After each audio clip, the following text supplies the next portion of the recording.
Today is Saturday, May 15th, 2021. I am back home from having dropped off my friend at the airport. Serena and I both dropped him off a couple of hours ago. And I'm thinking about Proverbs 17:22, I believe it is, the first part. A joyful heart is good medicine.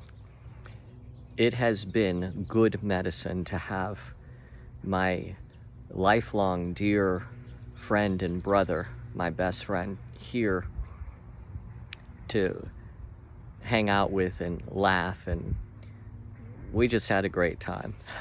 We really did. It was so much fun, and it was sad to see him go, and it's amazing how quickly the week went by. He's been here for a full week, and Serena was commenting on how fast the week went by. So we got to spend a little bit more time before heading to the airport, shared a meal, and then got to send him off with a big hug and a kiss. As I was driving home with Serena, there was a little bit of a tightening of my throat as I was just feeling sad that who knows how long it will be before I see him again, but God is good. We will see each other again. And he and I both made that clear to each other, that this visit was not going to happen with the idea that it was a goodbye. This visit was going to happen because we're just that close and we insist on seeing each other, and it's been too long since we have. That's it, plain and simple. Well, now, being back home, I am going to spend the rest of the day working on my Bible study class for tomorrow. And I'll be hard-pressed to make that happen because I haven't had as much time to prepare, and the text happens to be one of those really difficult ones. So I've already started that process, and I'm stuck.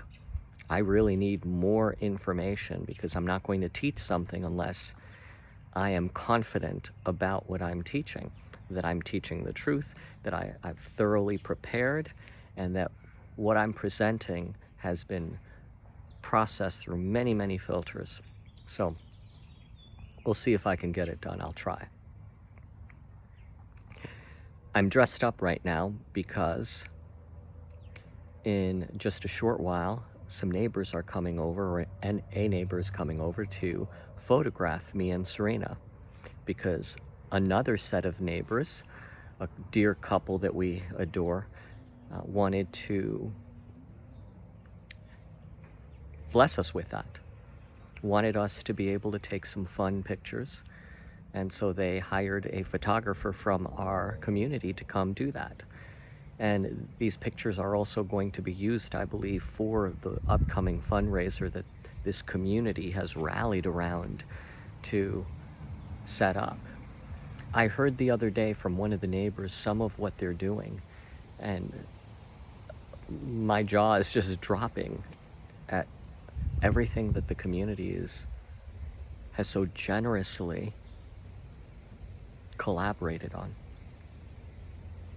It's magnificent, it's beautiful, it's heartwarming, and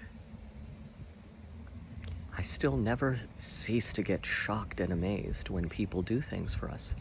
I don't know that I'll ever not be surprised, and it's not that I don't think that we deserve anything, it's just I don't expect things, and I've conditioned myself, or more correctly, God has conditioned me to always be of the mindset of what can I do to bless others.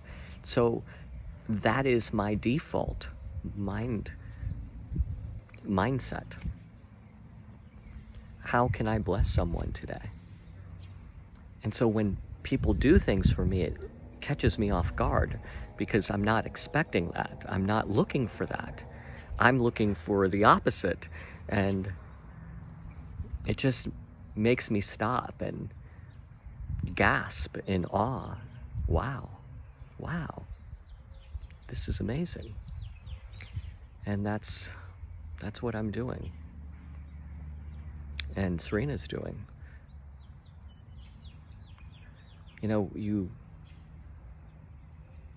I guess the lesson from all of this for me, that lesson is, when I give to others, I give because I want to be a blessing, but I don't spend that much thought thinking about how they're going to react. I just know that this is the right thing to do, and so therefore I do it. And God prompts my heart in different ways, and Serena's heart, and we do things for people, and we really don't give it a second thought. And I've said this many times, I don't want to give it too much thought when I do something for someone, in the sense that I don't want to get caught up in patting myself on the back. So when I do something for someone, I in some ways try to forget about it, because I don't ever want to get to the point in my life where I think, oh, I've done so much for people that I think I can take it easy. No, I never want to have that mindset of I can take it easy with regards to serving others and blessing others. And so for that reason, I erase it from my thought pretty quickly. And as people come back to me, and have come back to me over the last few months to tell me, hey, I want to do this for you, and by the way, do you remember when you did X, Y, and Z for me? There have been many, many times in the past few months that I've suddenly thought, wow, I completely forgot about that. It's starting to come back as you're mentioning it, but wow, I completely forgot about that. So because of that mindset, I don't think about the reaction in others, and I don't process beyond that.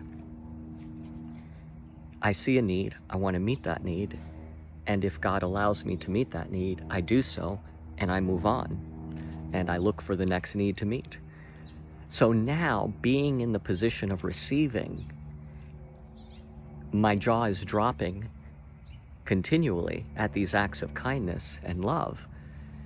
And I realize, oh, so this is what happens when we do things for others. We're not there observing that internal reaction because it is personal to that individual.